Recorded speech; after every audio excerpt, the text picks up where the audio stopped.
À suivre sur RCN, l'actualité de l'écologie et de l'environnement. Oh, tous ces peuples qu'on assassine, oh, tous ces pauvres qu'on opprime, ces enfants qu'on utilise, ces animaux qu'on martyrise. Il était temps de faire quelque chose, c'est pas ça qui manque, les bonnes causes.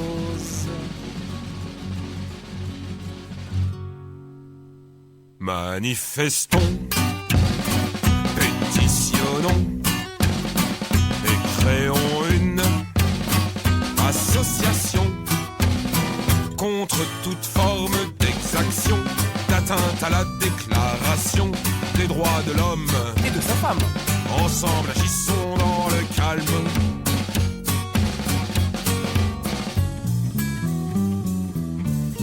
Dignement mais fermement.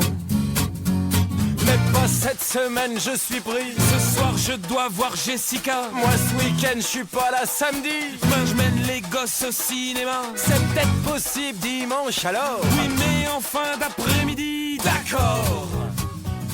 Amis éco-auditeurs, Amis éco-auditrices, chers amis de la Terre, chers amis de la nature chers amis de l'homme, et de la femme. Bonjour.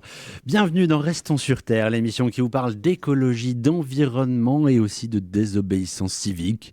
Et oui, tant qu'à faire, quand on parle de climat et d'inaction du gouvernement, il faut bien évidemment aborder ces sujets, donc on va encore une fois en traiter.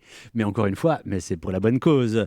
Vous êtes en direct sur l'antenne de Radio Caraïbes Nancy 90.7 FM et en direct et aussi en podcast sur le site internet de la radio www.rcn-radio.org. Et bien sûr, on nous retrouve aussi sur la chaîne YouTube de la radio, proposée par les Amis de la Terre Moselle. Vous êtes bien dans Restons sur Terre. Et oui, on a entendu parler d'eux dans les médias, les journaux, la télévision, un peu partout. On entend parler des décrocheurs, les décrocheurs de portraits. Quand le président, quand l'État, je veux dire, le gouvernement décroche des objectifs fixés en termes de dérèglement climatique et de lutte plutôt contre le dérèglement climatique, et bien évidemment, les citoyens et les citoyennes se mobilisent largement et se mobilisent par différents moyens, dont celui, on va dire, dont on va parler aujourd'hui, celui de la désobéissance civique. Donc, ces citoyens et ces citoyennes sont sur le plateau.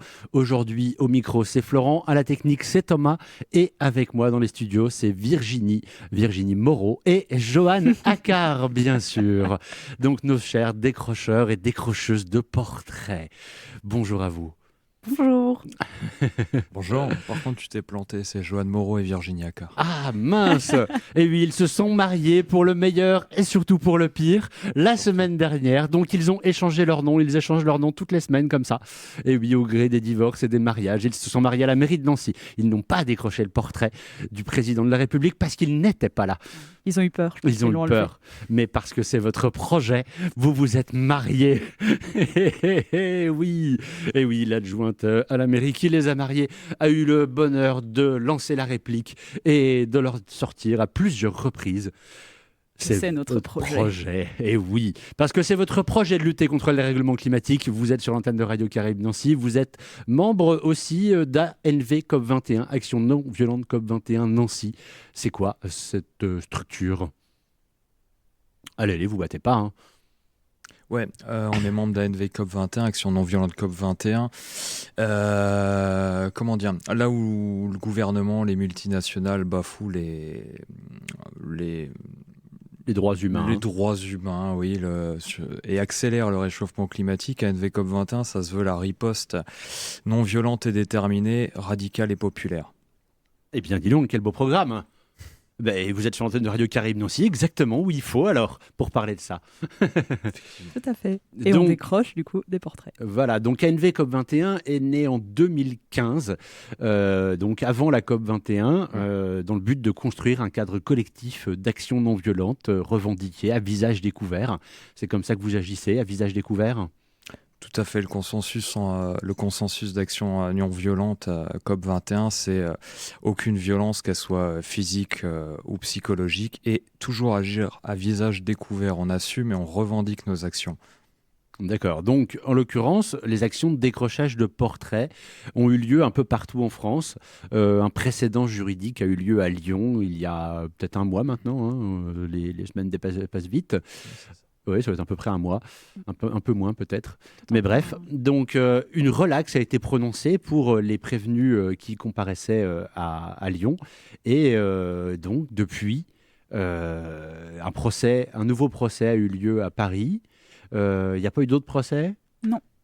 Parce qu'il y a Pas combien encore. de procès en fait en tout qui ont lieu suite à ces actions de décrochage partout en France ? Alors, c'est une vingtaine de procès avec plus de 60 personnes du coup, qui sont convoquées devant la justice. D'accord. Et à Nancy, vous êtes combien finalement à comparaître devant la justice ? Alors, à Nancy, on est 4 prévenus, donc Joanne, Nathalie, Thomas et moi-même. Donc, on est 2 personnes avec un motif, on va dire, de vol en réunion et 2 autres pour recel de vol.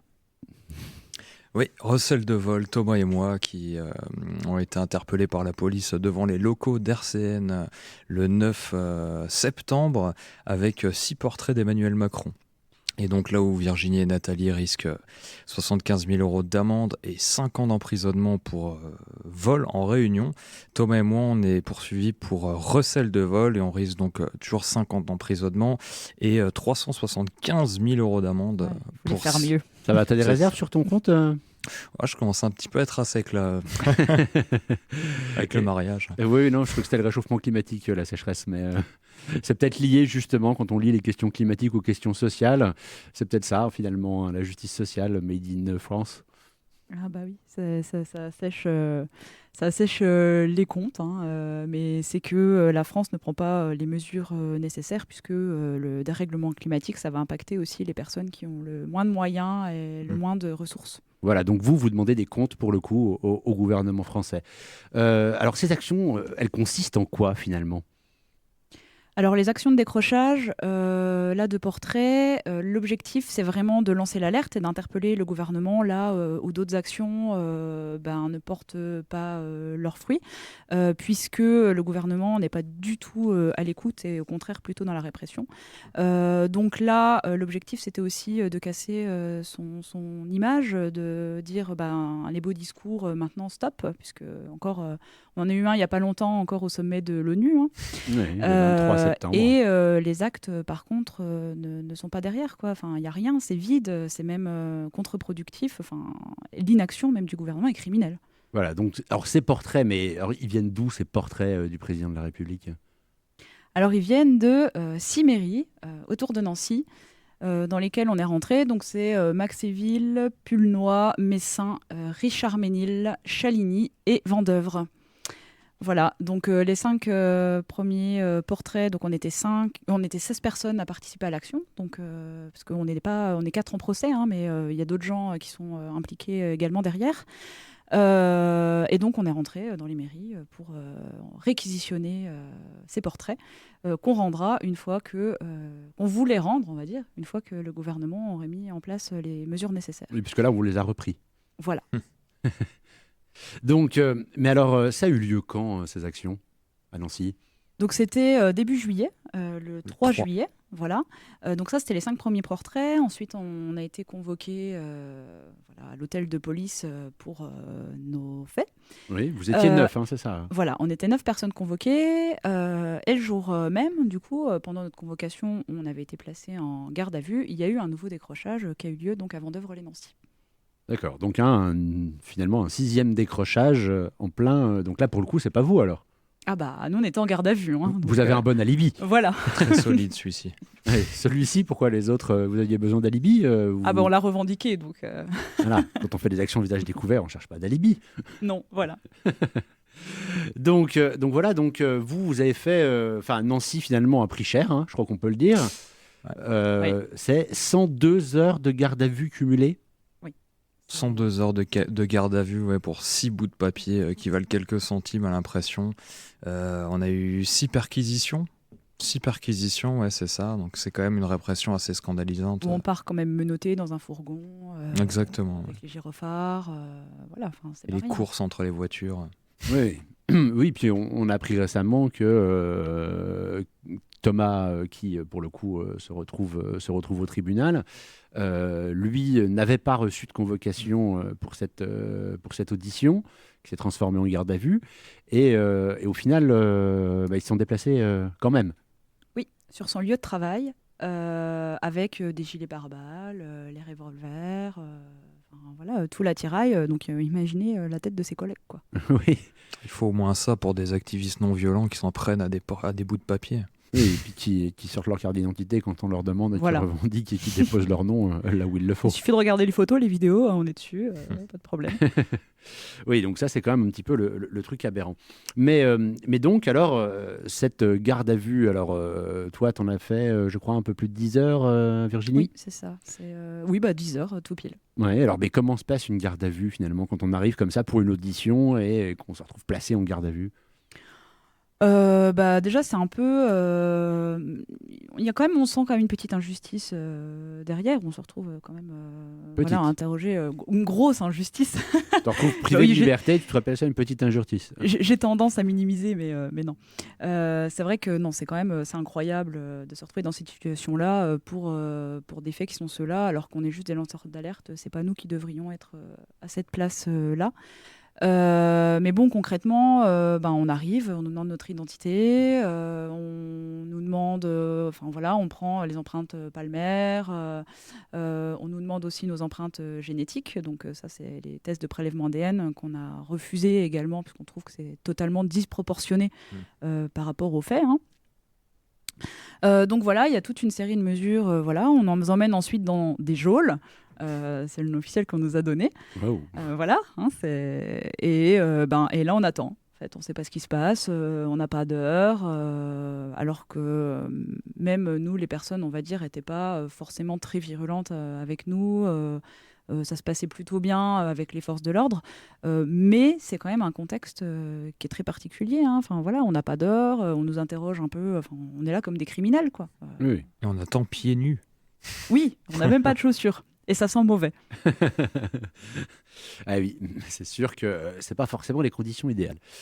Donc, cette garde à vue se passe, et vous, votre comportement pendant les interrogatoires, qu'est-ce qu'on vous demande, qu'est-ce que vous répondez? C'est diverses questions sur l'action. Est-ce que c'est nous, on était, qui a participé, comment, pourquoi. Nous, c'est simple, on n'a rien à déclarer. Ah, vous avez rien à déclarer à toutes les questions qu'on vous a posées. Voilà, C'était votre seule réponse. c'est ça. Mais c'est autorisé, ça, de dire ça? Tout à fait, c'est le droit au silence. Chacun a le droit au silence pendant les auditions.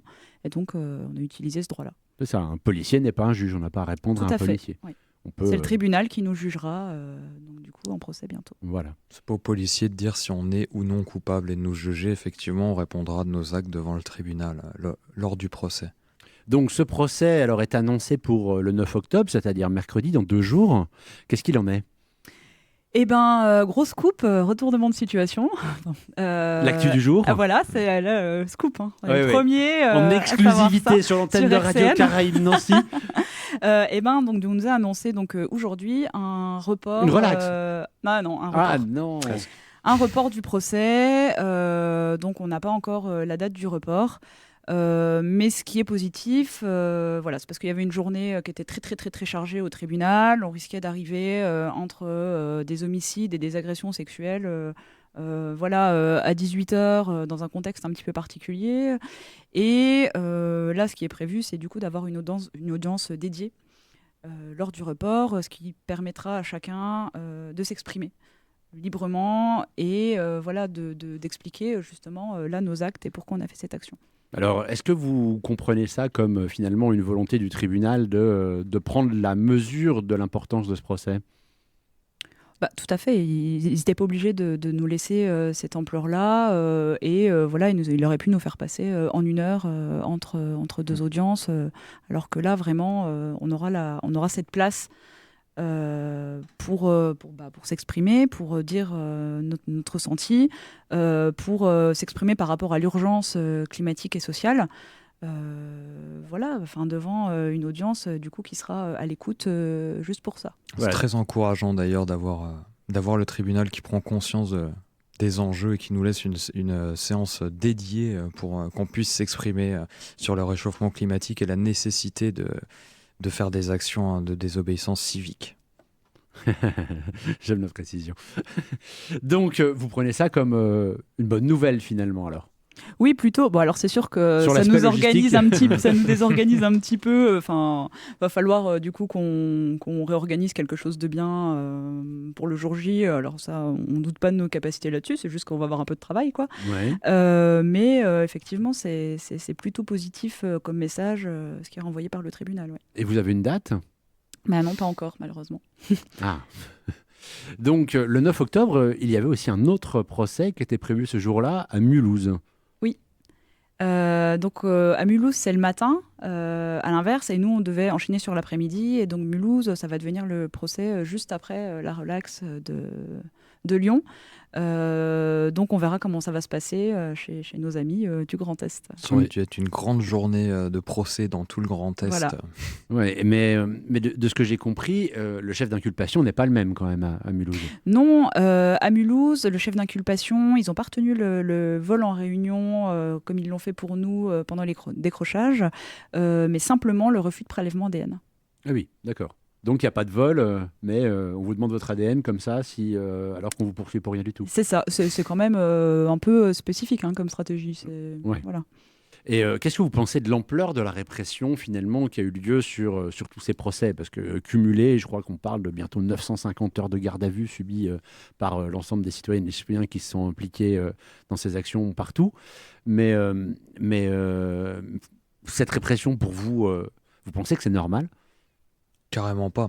Pour des activistes, des citoyens et des citoyennes qui sont non violents, qui pratiquent la non-violence stricte à visage découvert et qui vont dans des mairies ouvertes en expliquant le pourquoi du comment, la répression elle est complètement disproportionnée. On parle de on a bientôt 1000 heures de garde à vue suite à cette campagne. Il y a 59, il y a une soixantaine de personnes qui sont en procès dans toute la France.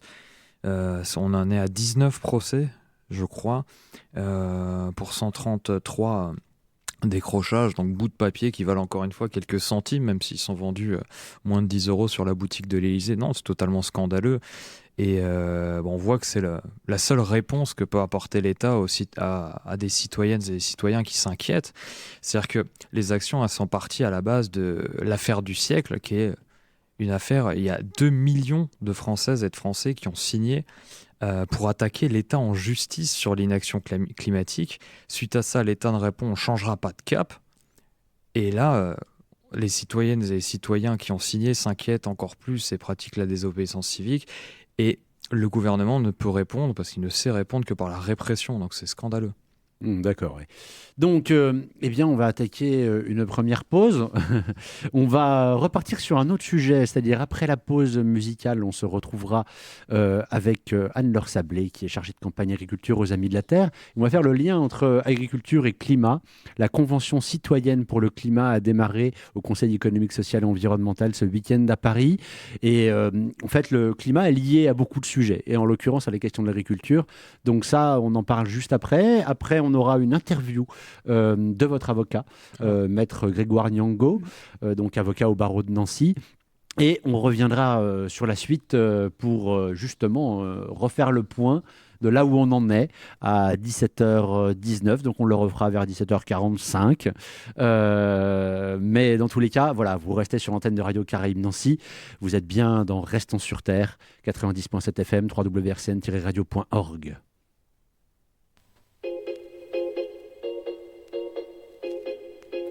Opprimé de tout pays, dans une vie qu'on n'a pas choisie, à courir après l'utopie. C'est quand on s'entretue qu'on est faible, tu sais quand on est uni. On est invincible et on n'a rien à craindre. Je vous parle d'un feu que personne ne peut éteindre. Un feu invincible, c'est eux qui sont à plaindre, parce qu'ils peuvent nous tuer mais ils ne peuvent pas nous vaincre. On est invincible, ne crois pas que je t'engraine. On fait partie de la solution, partie du problème. On est invincible, que tous les points se dressent, le vent souffle sur les braises quand le peuple se lève. Je balance une bombe de graines, symbole de résistance, en espérant qu'elle germe surtout dans les consciences. Une idée qu'à plusieurs, on est plus fort peut-être, on laisse parler le cœur alors, ni Dieu ni maître, il est temps d'agir, et le futur est fragile, à l'heure où l'humain scie la branche sur laquelle il est assis, entend les idées qu'on affiche. Bientôt les pauvres n'auront n'auront rien d'autre à manger que les riches. L'amour, l'envie, le corps, l'esprit, et quand tout est réuni, on est invincible. Et on n'a rien à craindre, je vous parle d'un feu que personne ne peut éteindre. Un feu invincible, c'est eux qui sont à plaindre, parce qu'ils peuvent nous tuer, mais ils ne peuvent pas nous vaincre. On est invincible, ne crois pas que je t'engraine, on fait partie de la solution, partie du problème. On est invincible, que tous les points se dressent, le vent souffle sur les braises quand le peuple se lève. Descendre dans la rue pour y chanter la délivrance, en somme, y défendre la nature et le respect du vivant. On veut construire l'entraide, tenter l'autogestion. Vous avez les milliards, mais nous sommes des millions. Réouvrons les frontières, laissons passer les hommes. Reprenons le pouvoir par tout ce que l'on consomme. Pour les valeurs de partage dans lesquelles on se cloître. Nous sommes de ces vieux arbres impossibles à abattre. L'amour, l'envie, le corps, l'esprit, et quand tout est réuni, on est invincible. Et on n'a rien à craindre, je vous parle d'un feu que personne ne peut éteindre. Un feu invincible, c'est eux qui sont à plaindre, parce qu'ils peuvent nous tuer, mais ils ne peuvent pas nous vaincre. On est invincible, ne crois pas que je t'entraîne, on fait partie de la solution, partie du problème. On est invincible, que tous les points se dressent, le vent souffle sur les braises quand le peuple se lève. Opprimé dans ce pays, dans une vie qu'on n'a pas choisie, à courir après l'utopie. C'est quand on s'entretue qu'on est faible, tu sais quand on est unis, on est invincible. Puisque nous sommes le peuple et qu'on est tenu à l'écart, qu'il est temps de redistribuer les cartes. Prêt à dresser des barricades, éloignez-vous des jerrycans. Ici, il n'y a de place que pour un combat véritable. Faut qu'on s'organise et qu'on s'unisse pour qu'on rivalise, qu'on résiste aux idées du capitalisme. Puisqu'on est sur le terrain et que c'est notre premier atout, on construira des ZAD partout. ZAD partout.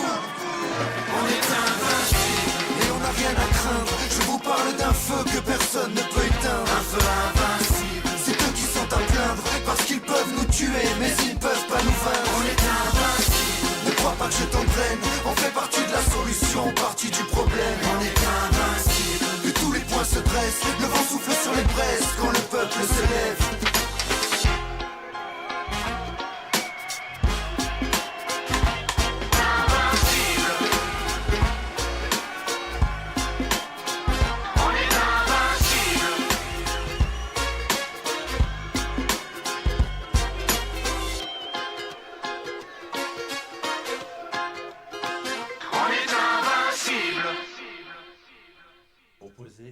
Proposé par les Amis de la Terre Meurthe-et-Moselle, vous êtes dans Restons sur Terre, l'émission qui vous parle d'écologie et d'environnement tous les lundis en direct de 17 à 18h sur l'antenne de Radio Caraïbe Nancy 90.7 FM.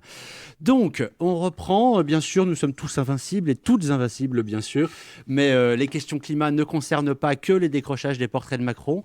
Il y a plein d'angles pour les aborder, et notamment le rôle de l'agriculture. Alors, avec nous en ligne aujourd'hui, on a Anne-Laure Sablé qui est chargée de campagne agriculture aux Amis de la Terre France. Bonjour Anne-Laure. Bonjour. Donc le son est un petit peu comme celui d'un téléphone portable qui passe pas super bien, mais bref, on va y arriver. Donc Anne-Laure, toi tu travailles sur les questions agriculture, on parlait de climat, quel lien et quel rôle tu vois toi l'agriculture dans le dérèglement climatique ? Alors, le système agricole et alimentaire, il a une part considérable en fait dans la crise climatique. Il a une responsabilité qui est assez importante, puisque si on se limite vraiment à la question des terres cultivées, c'est vrai qu'on va parler d'environ 12% des émissions de gaz à effet de serre mondiales. Mais si on inclut en fait toutes les activités de déforestation qui derrière vont mener à la création de nouvelles terres agricoles, on va aller jusqu'à un quart des émissions de gaz à effet de serre mondiales qui sont liées à l'agriculture. Et enfin, si on prend en compte de l'amont à l'aval, ce qu'on appelle du champ à la fourchette, donc par exemple la fabrication de pesticides, mais aussi le transport des aliments, les emballages, là on va aller jusqu'à un tiers des émissions de gaz à effet de serre qui sont aujourd'hui imputables au système agricole et alimentaire mondial. D'accord. Et toi alors, quels sont les sujets que tu traites particulièrement aux Amis de la Terre ? Alors, il faut savoir que l'agriculture, elle a la particularité d'émettre des gaz à effet de serre qui sont un peu moins connus que le dioxyde de carbone, le CO2 dont on parle souvent quand on parle de pétrole, d'énergie fossile. L'agriculture, elle va émettre principalement deux autres gaz que sont le méthane et le protoxyde d'azote. Ce sont des gaz qui ont un pouvoir réchauffant très important. Le méthane, il a un pouvoir réchauffant à peu près de 25 fois supérieur au dioxyde de carbone. Et le protoxyde d'azote, lui, il a un pouvoir réchauffant quasiment proche de 300 fois supérieur au dioxyde de carbone. Ces deux gaz, ils sont imputables principalement à deux activités. Le méthane, d'un côté, qui est imputable à l'élevage industriel, et le protoxyde d'azote qui, lui, est directement lié à des intrants chimiques qui sont utilisés de manière considérable dans l'agriculture industrielle, que sont les engrais de synthèse, les engrais chimiques de synthèse fabriqués par le secteur de l'agrochimie. Voilà, donc on parle souvent, oui, effectivement, des pesticides, mais on parle rarement de ces engrais de synthèse. Mais alors, ces engrais de synthèse, qu'est-ce que ça représente en termes d'enjeux Donc, tu parlais du protoxyde d'azote, mais...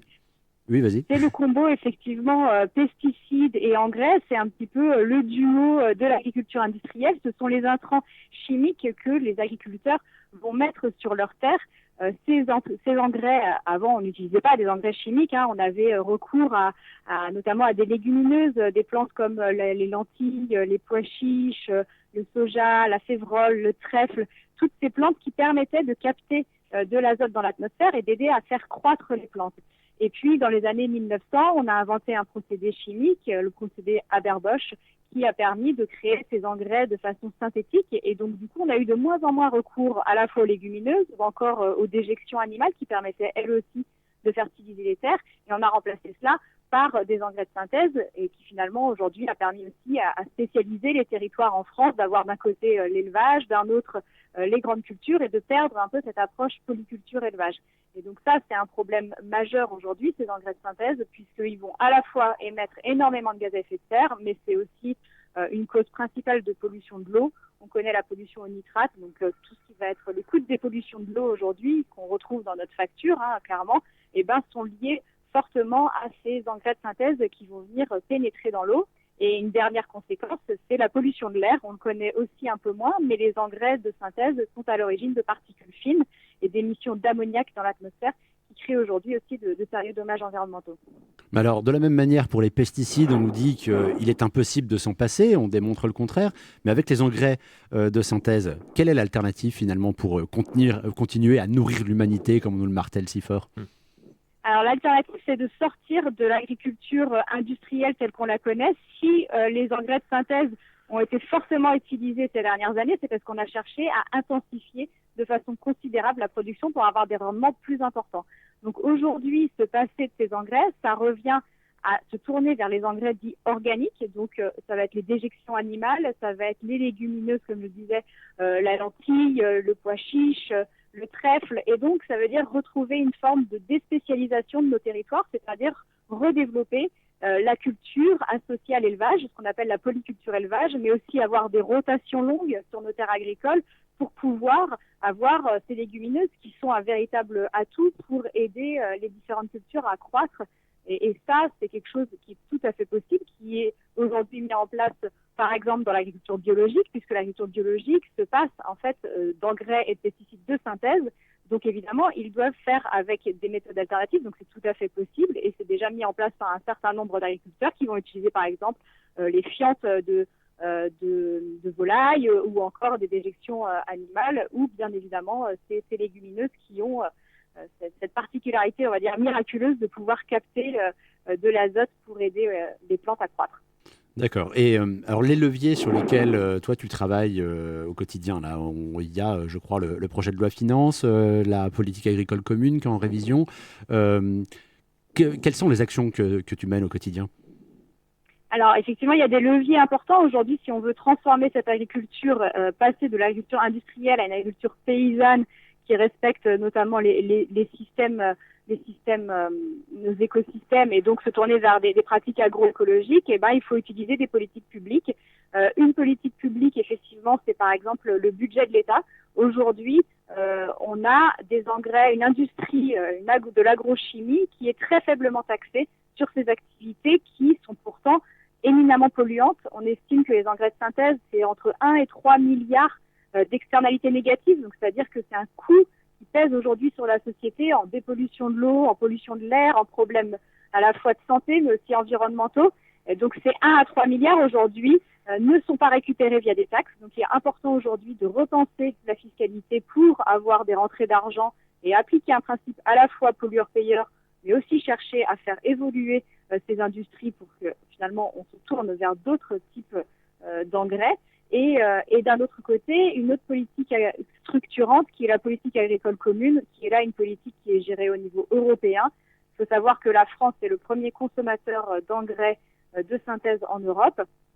Et via ces aides européennes qui aujourd'hui sont distribuées massivement, notamment en France, on va faciliter aujourd'hui le développement de l'agriculture industrielle et donc le recours à ces intrants chimiques. Donc pour nous, il est essentiel de repenser cette politique agricole commune et finalement quelque part de s'assurer que les subventions qui seront accordées via la politique agricole commune respectent un certain nombre de fondamentaux comme notamment la rotation longue des cultures, l'introduction de légumineuses pour favoriser effectivement cette transformation en profondeur du système agricole.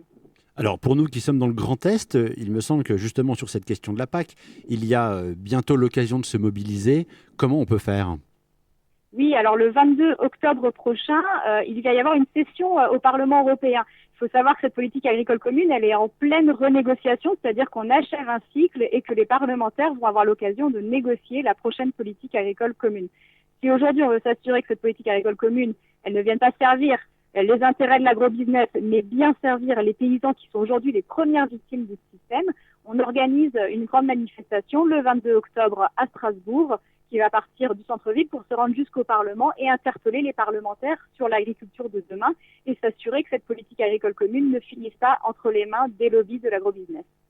Ok, super. Eh bien, je pense qu'on va envoyer du monde. On va dans tous les cas passer le message. On ne va pas se gêner. Il y a d'autres groupes Amis de la Terre qui sont aussi mobilisés. Je pense aux Amis de la Terre Côte d'Or qui vont aussi se déplacer là-bas. Et pour refaire le lien finalement avec le sujet du jour, vu qu'on est sur la campagne Décrochons Macron, et donc la question de la désobéissance civile, le 23 septembre, enfin même du 19 au 24 septembre, se tenait une action de blocage de masse contre l'agrochimie en Allemagne. Et donc, toi, tu y étais. Tu peux nous raconter un peu ? Oui, c'est la première fois qu'on avait une action de désobéissance civile de masse contre l'agrochimie. On a l'habitude de voir des actions de désobéissance civile contre les grands pollueurs comme l'énergie fossile. On a par exemple des blocages de mines de charbon en Allemagne. En France, on va s'attaquer à des grands acteurs comme Total. Mais c'est vrai que pour l'instant, le milieu de l'agrochimie était assez protégé et le lien entre climat et agriculture n'était pas forcément évident. Et donc, il y a eu cette initiative de viser pour la première fois un leader mondial des engrais de synthèse qui s'appelle Yara, qui est une multinationale norvégienne et qui a un site de production notamment d'ammoniac au nord de l'Allemagne. Et donc, on a été à 500 manifestants activistes bloquer cette usine. Et ça a été une vraie première qui appelle aujourd'hui aussi à se développer dans tout un tas de pays européens qui aujourd'hui, mine de rien, sont les premières victimes de cet agrobusiness. Et donc, on va essayer de répliquer cette action et à travers toute l'Europe dans le cadre d'une campagne qui s'appelle « D'ici à 2020, nous allons rise up », donc nous allons changer d'échelle et nous coordonner entre pays européens. Bien, donc cette campagne s'était lancée par le mouvement Freeze the Soil, donc le mouvement qui s'appelle Libérer la Terre et qui est soutenu et relayé en France par le collectif Radiaction, qui est un collectif écologiste assez radical, qui est né en mars 2009 et soutenu par ceux dont on a déjà parlé dans notre émission, Ende Gelände, le mouvement de désobéissance civile de masse qui se bouge notamment contre le charbon. Tu en parlais juste avant. Merci à toi, Anne-Laure. On te retrouvera sans problème dès qu'on aura des actualités agri. L'antenne de cette émission t'est grandement ouverte. Merci. Allez, à bientôt. Et donc, pour continuer l'émission, on repasse un petit instant par la musique, parce que la musique aussi adoucit les mœurs, et on en a bien besoin. Donc, on écoute Ridan, et la chanson s'appelle « L'agriculteur ».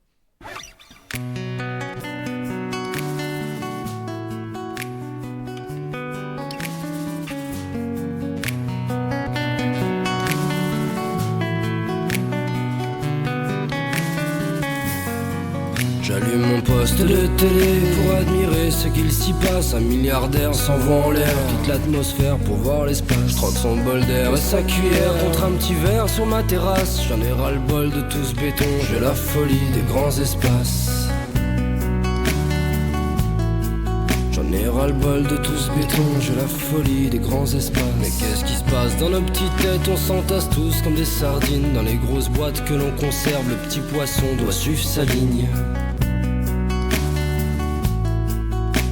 grosse boîte que l'on conserve, le petit poisson doit suivre sa ligne. Et puis merde, j'ai décidé de vivre loin sur la colline, vivre seul dans une maison avec la vue sur ma raison. Je préfère vivre pauvre avec mon âme que vivre riche avec la leur. Si le blé me file du bonheur, je me ferais peut-être agriculteur. Et si le blé me file du bonheur, je me ferais peut-être agriculteur.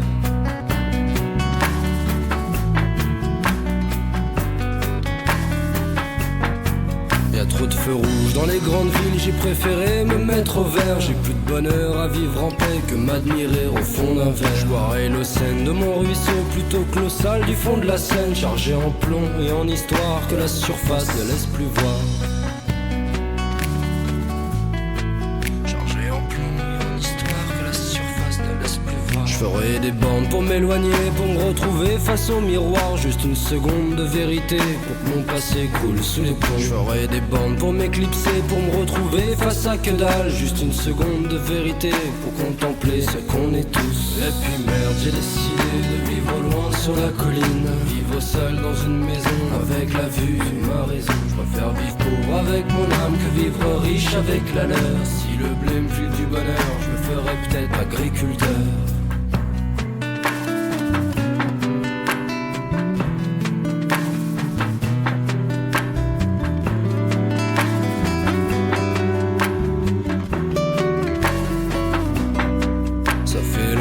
Je n'ai plus vu ce coin de soleil à l'horizon. Ça fait longtemps que je l'attendais, la petite lueur de la raison. Une petite chanson au clair de lune pour réchauffer nos cœurs de pierre. Le grand retour à l'essentiel, le feu de bois éclaire le ciel.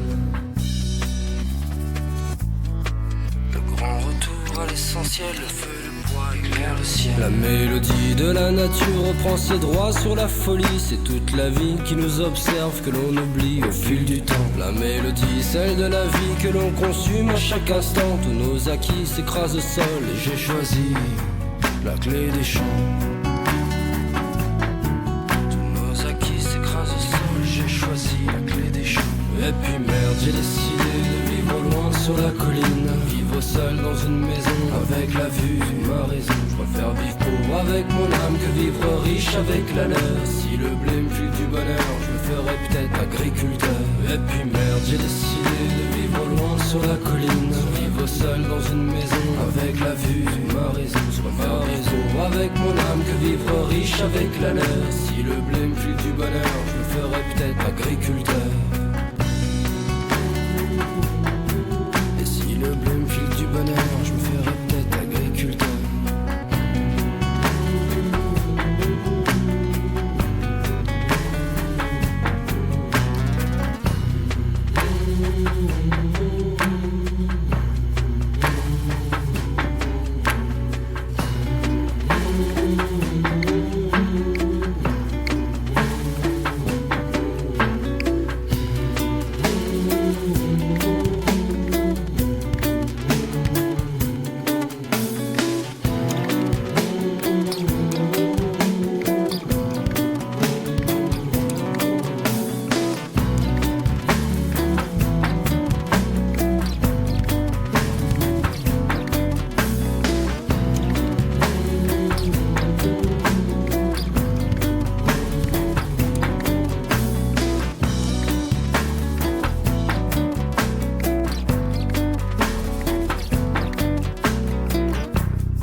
Agriculteur. C'était Ridan. Vous êtes sur l'antenne de Radio Caraïbes Nancy, 90.7 FM. Vous êtes bien sûr en direct et aussi en podcast sur le site internet de la radio, www.rcn-radio.org. Bien sûr, vous pouvez nous retrouver en vidéo et même nous voir en train de faire tout à fait autre chose pendant les pauses musicales. Voire même, pour certains, de danser, de chanter. Oui, si vous voulez voir Johan, voilà, avec sa chemise bleue. Attention, il tombe, il ouvre les boutons. Il est chaud bouillant, mais oui, lui, il est plus chaud que le climat. Et ils sont tous plus chauds que le climat. Et c'est bien pour ça qu'ils participent à des actions de désobéissance civile. Ces actions de désobéissance civile sont intégrées à une campagne qui s'appelle Décrochons Macron. Décrochons Macron, il s'agit de réquisitionner des portraits du président de la République dans les mairies. Donc vous en avez sûrement entendu parler. Il y en a eu énormément partout en France. C'est à l'heure actuelle 130 portraits qui ont été décrochés, si je ne me trompe pas. 133. 133. Et oui, il y en a tous les jours un peu plus. Et je voyais aussi sur des fils de discussion tout à l'heure qu'il y a des nouveaux auditionnés bientôt. Donc des convocations, des auditions, donc des nouvelles gardes à vue. Donc sûrement des nouveaux procès. Ça n'est pas fini tout ça. Mais dans tous les cas, ça s'enchaîne. Eux sont convoqués au tribunal le 9 octobre, mais ils viennent de nous annoncer qu'ils ont appris il y a quelques minutes le report de ce procès. Donc ce procès devait avoir lieu mercredi et vous saurez, mercredi, c'est bien ça, la date de l'audience finalement. Oui, c'est bien ça. Par contre, il y a quelques animations qui sont maintenues tout de même mercredi. On a une formation à l'action non violente, donc qui est un prérequis pour participer à de futures actions, qui sera organisée donc de 14h15 à 17h30 donc à la Cantoche, donc c'est au 180 rue Jeanne d'Arc à Nancy. On invite également les personnes à participer au procès du siècle. Donc, où il y aura la présence de Valérie Masson-Delmotte, qui est la coprésidente du GIEC, et qui a lieu donc au conseil départemental à Nancy. Et on aura également le soir, donc soirée festive à la Cantoche, après tout ça, pour boire des bières et se remettre de nos émotions. Oui, le procès du siècle, ça n'a pas l'air, mais il porte bien son nom, c'est un gros événement. Valérie Masson-Delmotte, tu l'as dit, est coprésidente du GIEC, donc le groupe intergouvernemental des experts sur le climat, qui est la plus grande des instances scientifiques internationales sur cette question du climat, et qui regroupe, on va dire, c'est l'instance du consensus scientifique, c'est-à-dire l'instance où l'ensemble de toutes les productions sont compilées et derrière validées, on va dire. C'est le consensus validé même par les États, les 196 parties qui constituent on va dire qui constituent la conférence des parties, la COP en l'occurrence, donc 195 pays plus l'Union européenne qui valident ça. Donc pour que les pays les valident, on peut vous dire que clairement c'est le consensus scientifique, que ça ne va pas plus loin que le consensus scientifique, mais ce consensus est totalement alarmant vu qu'il prévoit simplement, si on ne fait rien, la fin de conditions de vie civilisées sur Terre, la fin du monde tel qu'on le connaît. Dans tous les cas, de toute façon, le monde tel qu'on le connaît va devoir changer, il est certain, et à une échelle de temps extrêmement rapide. Et pour ça, des citoyens et des citoyennes s'engagent, et des citoyens et des citoyennes désobéissent aussi pour alerter, pour enjoindre le gouvernement d'agir, parce qu'on n'a plus le temps de parler, on n'a plus le temps de se contenter des déclarations, on n'a plus le temps des bonnes intentions, on n'a plus que le temps de l'action, et c'est le seul qui nous reste, et c'est maintenant ou c'est jamais, et entre maintenant ou jamais, il y a juste la fin de tout, un peu de choses près. C'est le grand écart. Voilà, donc ce matin, moi, je me suis rendu au cabinet de Maître Nyongo, donc, qui est votre avocat, celui qui vous représentera au procès, donc plus mercredi, mais à une date que vous connaîtrez mercredi, et qui sera bien évidemment communiquée largement sur les réseaux sociaux. Et donc, j'ai pu l'interviewer, et donc... eh bien, on va tout simplement démarrer cette interview que je fais en mode un peu décalé. Je vous refais les questions à l'antenne. Comme ça, vous aurez un son qui sera à peu près correct pour les questions. Et vous profiterez de la résonance de son bureau pour les réponses. Donc, voilà, j'attaque donc. Alors, bonjour maître. Est-ce que vous pouvez nous présenter aux auditeurs et aux auditrices de Radio Caraïbes Bonjour, Nancy? je suis Grégoire Nyongo, je suis avocat au barreau de Nancy. Je suis chargé de la défense de 4 personnes qui sont poursuivies devant le tribunal correctionnel de Nancy le 9 octobre dans le cadre de l'opération Décrochons Macron. Et qu'est-ce que vous pouvez nous dire par rapport aux faits? Les faits sont qualifiés de vol. Pour nous, il s'agit de réquisitions qui sont faites dans le cadre d'un état de nécessité pour enjoindre les politiques de lutter contre le dérèglement climatique. Et en quoi cette affaire est exceptionnelle? Alors cette affaire est exceptionnelle à plusieurs titres. D'abord, moi, je note que le tribunal a sorti l'artillerie lourde, puisque c'est une collégiale qui a été saisie, c'est-à-dire la formation la plus importante qui existe en matière correctionnelle. Ensuite, il y a des poursuites, et je crois que c'est la première fois en France dans le cadre du recel. Il y a des poursuites pour vol et des poursuites pour recel, et également des poursuites pour refus de prélèvement ADN. Donc on a là des personnes qui sont poursuivies pour vol, recel de vol.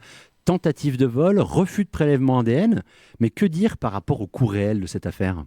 C'est une affaire qui a coûté, à mon avis, très cher à l'État jusqu'ici, parce que on a eu des placements en garde à vue multiples, on a des investigations très importantes qui ont été faites pour tenter de retrouver ces tableaux qui, au fond, ne coûtent quand même pas grand-chose. C'est une action qui n'a pas coûté grand-chose à la collectivité à l'origine, mais qui, à mon avis, en termes de répression, est très coûteuse. Au-delà du coup, on peut vraisemblablement dire que les moyens mobilisés sont inattendus par rapport à un délit de ce type. S'ajoute à ça une difficulté procédurale, puisque manifestement, les portraits ont été récupérés dans des conditions qui me paraissent illégales. Il y a eu une interpellation qui a eu lieu dans des conditions qui sont assez étranges et qui s'est déroulée au sein d'une cité bien connue nancéenne. Un contrôle qui s'est également déroulé dans des conditions étranges et une appréhension des portraits eux-mêmes qui ne me paraît pas respecter les dispositions du Code de procédure pénale. Alors même si on peut clairement s'inquiéter du respect de la procédure, les 4 inculpés reconnaissent bien évidemment les faits et plaident l'état de nécessité. Qu'est-ce que vous pouvez nous dire là-dessus ? Alors, en quelques mots sur l'état de nécessité. C'est une institution qui existe en droit français depuis le début du XXe siècle, qui a été consacrée par la loi dans le nouveau Code pénal. Et il y a une lecture des juridictions de cette institution qui est assez particulière. En fait, la loi, si on l'applique telle qu'elle est écrite, me semble s'appliquer à cette situation d'état de nécessité. L'état de nécessité exige qu'on ait une réaction proportionnée en face d'un danger qui est imminent. L'imminence du danger, je crois, sur le réchauffement climatique n'est plus aujourd'hui discutable. L'action elle-même me paraît tout à fait proportionnée à la situation. Il s'agit de décrocher des tableaux qui, encore une fois, ne valent pas grand-chose en termes purement pécuniaires. C'est une action qui est purement non violente. Et puis, il y a un process qui est organisé, sur lequel on reviendra certainement pendant le procès, qui vise à attirer l'attention et à enjoindre aux politiques d'agir. Cette proportion et l'imminence du danger font que l'état de nécessité me paraît parfaitement caractérisé. On comprend bien l'état de nécessité lié à cette action, mais ces citoyennes et ces citoyens se retrouvent quand même face à la justice. Comment les considérez-vous ? C'est particulier pour moi en tant qu'avocat, parce que je suis plus rompu à la défense de vrais criminels, de vrais délinquants. Là, il s'agit de citoyens engagés qui considèrent qu'on n'a plus beaucoup d'autres solutions que ce type d'action pour pouvoir faire réagir les politiques. C'est important pour moi en tant qu'avocat parce que la légalité est faite pour que dans ce type de situation, ces citoyens ne soient pas condamnés, et je veux que les droits soient respectés. Et le tribunal, comment il va les considérer, lui ? Va-t-il les considérer comme des prévenus de droit commun ? Moi, je n'ai pas de doute quant au fait que les juridictions sont sensibles à la situation dans laquelle on est, cette situation d'urgence. Et je pense que sans difficulté, que ce soit le parquet ou le siège, nous laisserons nous exprimer et pouvoir développer nos arguments. Ensuite, d'un point de vue juridique, ce que je veux du tribunal, c'est que le tribunal soit courageux. Mais on sait que les juges peuvent être vraiment courageux. On l'a vu récemment dans une décision qui a été rendue par un juge à Lyon. Je veux que le tribunal soit courageux pour dépoussiérer un petit peu cette institution qui existe, l'état de nécessité, parce que je crois que c'est justement l'honneur d'une démocratie que de pouvoir laisser les citoyens aussi s'exprimer quand le besoin existe. Alors la campagne cible Emmanuel Macron et son gouvernement, mais c'est bien l'inaction de l'État dans son ensemble qui est visée. Oui, il ne faut pas qu'il y ait d'ambiguïté non plus sur le nom de la campagne, parce que la campagne s'appelle « Décrochons Macron », mais c'est parce que c'est Macron qui est aux affaires actuellement. Je crois qu'on aurait pu faire la même chose avec n'importe quel président. Il ne s'agit pas, quand on parle de politique dans cette affaire-là, de la politique au sens de la politique politicienne. C'est la politique au sens de l'administration de la cité. Donc la volonté de mes clients, c'est d'interpeller le président de la République actuel comme représentant de l'État pour qu'il y ait une action de l'État, une réaction de l'État. Et donc pour vous, quel est l'objectif que vous allez poursuivre face au tribunal à Nancy ? Ce que je veux qu'il ressorte de cette audience, c'est que mes clients ne sont pas des délinquants. Mes clients sont des citoyens engagés et je crois que le droit prévoit de ne pas traiter de la même manière les délinquants et les citoyens engagés. C'est justement l'objet de l'état de nécessité, de faire cette distinction. C'est ce que je veux réussir à démontrer. D'abord, je veux que les gens soient convaincus de cette urgence climatique, cette urgence à réagir. Et je veux que le politique réagisse à la suite de ça. Je crois que le tribunal en sera convaincu parce qu'on verse beaucoup d'éléments, on a aussi des témoins qui vont venir nous expliquer clairement la situation. Il n'y a pas de controverse scientifique, il n'y a pas de discussion scientifique sur l'existence de l'urgence climatique. Et je veux aussi que le tribunal soit convaincu que cette action qui a été faite, elle est faite pour la bonne cause et elle est faite parce qu'elle est utile. Et l'attention des médias est grande par rapport à ce procès. La mobilisation est elle aussi très importante. Les soutiens se manifestent très largement. Je veux aussi dire que mes clients et moi-même, on a été très sensibles au soutien que vous nous avez manifesté à travers ces semaines et que c'est fort de tous ces soutiens qu'on va se présenter devant le tribunal. Merci à vous. Et merci à vous aussi d'être là sur le plateau. Donc Virginie Moreau et Johan Accard, deux des prévenus qui comparaissent au tribunal à une date qu'on connaîtra maintenant mercredi, vu que le procès est reporté. Et oui, ce sera la surprise du mercredi 9. Donc ce mercredi 9, on va dire c'est encore une fois une des actions de désobéissance civile. Vendredi à Villeurbanne, sur les questions de pollution de l'air, un jugement est tombé et donc condamne encore l'État. Après la relaxe de Lyon, en fait, on reste encore dans le même coin et on voit que sur les questions de pollution de l'air, la responsabilité de l'État est engagée et maintenant condamnée devant les tribunaux et ces actions se multiplient. Aujourd'hui avait lieu à Lyon un autre procès pour des questions de recouvrement publicitaire, comme il y en a un certain nombre à Nancy. Et racontez-nous l'histoire du procès du jour, le procès de la pub. Alors effectivement, à Lyon, c'est Alex qui était un militant anti-pub qui est jugé aujourd'hui, qui est toujours. Et en fait, il a participé avec d'autres personnes à une opération de recouvrement de la métropole de Lyon. Avec des affiches publicitaires pour protester contre la mise en place d'écrans vidéo dans la métropole, alors que l'opinion publique avait exprimé son envie de ne pas les voir apparaître. Très énergivores ces écrans vidéo d'ailleurs. Oui. Personne n'en veut. C'est une catastrophe au niveau énergie, climat. Je sais pas, moi j'ai vu Nancy 2030, une politique mise en place, annoncée à grand renfort de publicité en 4x3, qui justement prévoit le fait qu'on puisse continuer à installer des panneaux publicitaires vidéo géants à Nancy. Mais c'est totalement contre-productif par rapport aux enjeux du réchauffement climatique. Il faut savoir qu'un panneau de pub de 2 mètres carrés, c'est la consommation électrique de 3 familles de 4 personnes. Oui, donc un 4x3... je vous laisse faire le calcul, mais bon, c'est scandaleux. C'est scandaleux. On dit éteignez la lumière sortant des toilettes. Oui, c'est ça, encore une fois. Le principe, ce qu'on appelle la cohérence des politiques publiques et l'exemplarité. Mais voilà, on voit bien que c'est pas à la hauteur et que c'est la surconsommation, c'est les lobbies, c'est le fric, faut le dire, qui fait la politique, quoi. Ça tombe bien, il est au pouvoir à l'heure actuelle en France et notre cher président de la République prend des engagements et multiplie les déclarations. Il était le 23 septembre au sommet de l'ONU sur le climat et donc le 23 septembre, Emmanuel Macron a engagé la France en demandant à l'Europe d'augmenter son objectif de réduction d'émissions de gaz à effet de serre pour le faire passer donc à 40%, c'est-à-dire 40% de réduction par rapport au niveau d'émissions de 1990, qui est largement insuffisant, pour l'augmenter à 55%. Et sachant que les ONG réclament 65%, c'est ce qu'il faudrait faire, les ONG et la science pour le coup.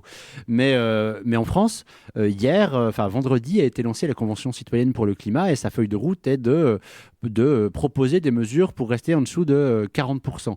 De la même manière, les politiques qui sont critiquées, qui sont totalement insuffisantes, en l'occurrence là, ce qu'on appelle la SNBC, la Stratégie nationale bas carbone, et la PPE, la Programmation pluriannuelle de l'énergie, devraient logiquement, ont ça comme objectif, mais la France ne met pas les moyens en face. Le Haut Conseil pour le climat, qui est l'instance créée par Emmanuel Macron en réponse aux Gilets jaunes, a rendu son rapport en juin.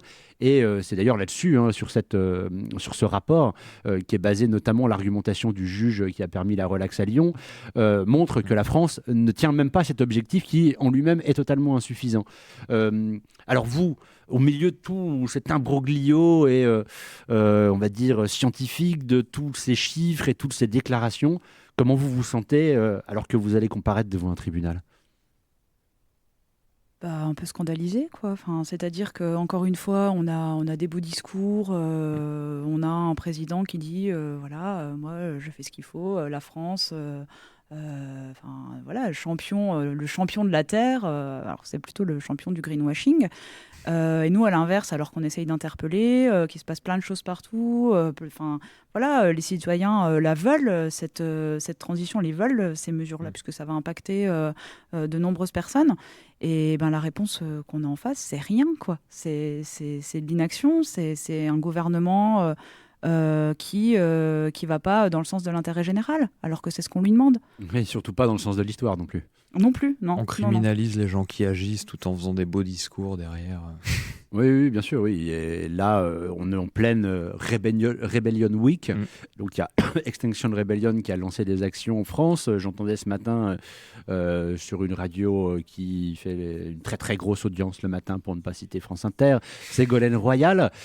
Ségolène Royal dit qu'il faut absolument les réprimer tout de suite, ces militants non violents, parce qu'ils sont violents. Enfin, il faut qu'on m'explique, je n'ai pas tout à fait compris. Mais qu'il est important de les réprimer. Et c'est un message qu'on entend beaucoup en ce moment.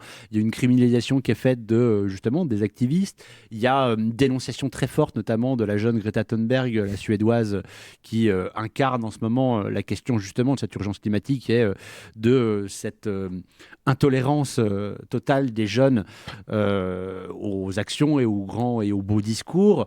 Vous, là, demain, qu'est-ce que vous allez faire ? Vous allez continuer vos actions ? S'il le faut, oui.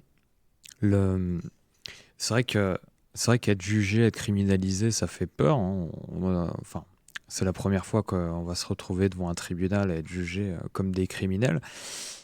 Mais en fait, cette peur, c'est rien comparé à la peur de ce qui nous attend si on fait rien, en fait. Moi, personnellement, je me réveille avec la boule au ventre en pensant...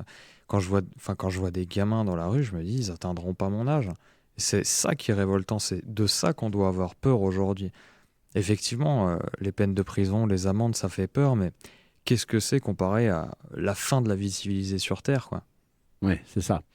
Et donc, alors, l'émission se termine. Pour vous soutenir, on peut faire quoi ? Alors, il y a une cagnotte qui est en ligne. Voilà, toujours, c'est le nerf de la guerre. Et oui. Un procès, ça coûte cher ? Voilà, tout à fait. C'est vrai qu'on a des frais qui sont engagés aussi, notamment les honoraires de notre avocat, puisqu'on a besoin également d'être défendu et d'avoir des moyens devant la justice. Ça va être des frais d'organisation logistique, de communication. Donc voilà, on peut retrouver notre cagnotte en ligne sur Hello Asso. Il faut aller voir sur la page des Amis de la Terre 54 qui nous héberge gentiment. Voilà, et ça peut être aussi venir donner un coup de main pendant le procès pour l'organisation en fonction de ses compétences. Par exemple, vidéaste, illustrateur, illustratrice, bienvenue. On cherche toutes les compétences, quoi. Voilà, donc, alors pour vous retrouver sur les réseaux sociaux, vous cherchez ANV comme Action Non Violente COP21 Nancy. Là-dessus, vous trouverez toutes les infos, bien sûr. Un rendez-vous pour mercredi 12h30 pour ceux qui veulent discuter avec vous. Oui, alors c'est pas un appel à mobilisation massive, mais c'est plus si vous avez envie d'échanger. Bien dit ça. Voilà, c'est exactement ceux qui ont envie d'échanger, par exemple, de savoir ce qu'il en est, d'enchaîner sur une formation à l'action non violente, à la Cantoche ensuite. Voilà, et le soir, donc on l'a dit, le procès du siècle qui est co-organisé par Sciences Po Environnement Nancy, le conseil départemental en partenariat avec le Plan B Nancy à 19h45 au conseil départemental. C'est en gros une situation très simple. Nous sommes en 2050. En 2020, le crime d'écocide a été créé et 30 ans après, on juge l'État pour son inaction par rapport à ce dérèglement climatique. Et donc, en présence exceptionnelle de Valérie Masson-Delmotte, qui sera à Nancy, donc la coprésidente du GIEC, qui est vraiment l'éminence, la référence française en termes de climat à l'heure actuelle. Voilà, merci à toutes, merci à tous. On se retrouve, non pas la semaine prochaine, non, Thomas est en formation. Vous aurez le droit peut-être à un rediff de cette émission. Mais dans tous les cas, la semaine d'après, sur l'antenne de Radio Caribe Nancy 90.7 FM. Merci à vous, merci à Thomas à la technique, merci à tous ceux qui se bougent pour qu'on ait une radio aussi bonne que celle-là. À toutes les mouches qu'on entube. Wap wap tip tip tip tip tip. Wap wap tip tip tip tip. Wap wap tip tip tip tip. Wap wap tip tip tip tip. RCN, la différence.